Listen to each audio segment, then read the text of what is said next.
சாமி சாரிடம் அமைதி ரொம்ப பவர்ஃபுல்ங்க. Silence is very powerful. அது எப்படின்னா, ஒருத்தவங்க உங்ககிட்ட வந்துட்டு ஆர்கியூ பண்றாங்கன்னு வைங்களேன். ஆர்கியூ பண்றப்ப அமைதியா இருங்க. அமைதியா இருங்கன்னா பயந்துட்டு ஓடாதீங்கன்னு சொல்ல வரல. அமைதியா அவங்க என்ன சொல்ல வராங்கன்றத கேளுங்க. நிதானமா கேளுங்க.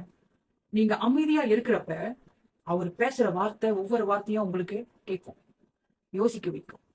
நீங்க அப்சர்வ் பண்ணுவீங்க. இவர் இப்படி பேசுறாரு, இவர் நம்மளை பத்தி என்ன நினைச்சு பேசுறாரு, இவருடைய பாயிண்ட் என்னன்ட்டு உங்க மைண்ட்லயே நீங்க யோசிக்கிறதுக்கு தான் அந்த அமைதி.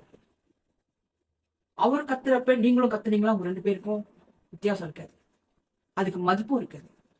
அவரை நல்லா பேச விட்டுட்டு நீங்க எல்லாத்தையும் கேட்டுட்டு அப்சர்வ் பண்ணிட்டு பேசிட்டு பிறகு மெதுவா பேசிட்டீங்களான்னு கேளுங்க. இது லைஃப்ல, நார்மல் லைஃப்ல கூட இல்லைங்க. நீங்க ஒரு இடத்துல வேலை செய்யறப்பையும் நீங்க இதை பாவிக்கலாம். ஒரு கஸ்டமர் வந்துட்டு ஏதோ ஒரு காரணத்துல வந்துட்டு ஆவுன்னு கத்துறாருன்னு வைங்களேன், சும்மா கேளுங்க, பேசிக்கிட்டே இருங்க. வாய்ஸி ஓகே சரி, நல்லா கேளுங்க.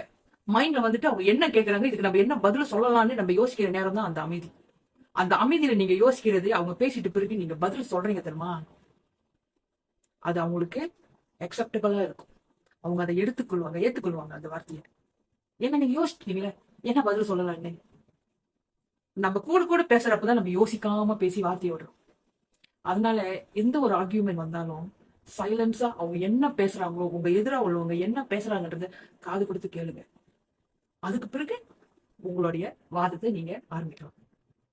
சுவாமியே சரணம்.